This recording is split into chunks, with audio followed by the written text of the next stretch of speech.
Les paramètres hydrodynamiques d'un aquifère sont des indices qui définissent l'aptitude de l'aquifère à récupérer et à délivrer l'eau.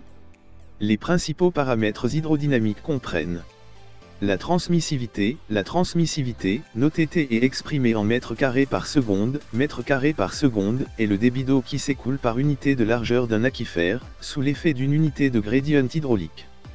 Elle est égale au produit du coefficient de perméabilité, noté K, par l'épaisseur de l'aquifère. Le coefficient de perméabilité,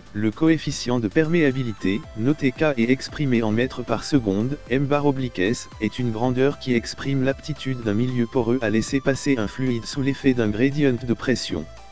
Il est fonction de la perméabilité intrinsèque du sol, de la masse volumique du liquide, de l'accélération de la pesanteur et de la viscosité dynamique du fluide. Le coefficient d'emmagasinement, noté S, est une grandeur qui exprime la capacité d'un aquifère à stocker de l'eau.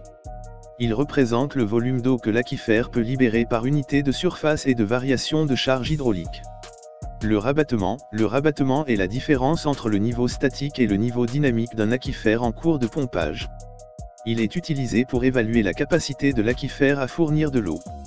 En résumé, les paramètres hydrodynamiques d'un aquifère comprennent la transmissivité, le coefficient de perméabilité, le coefficient d'emmagasinement et le rabattement.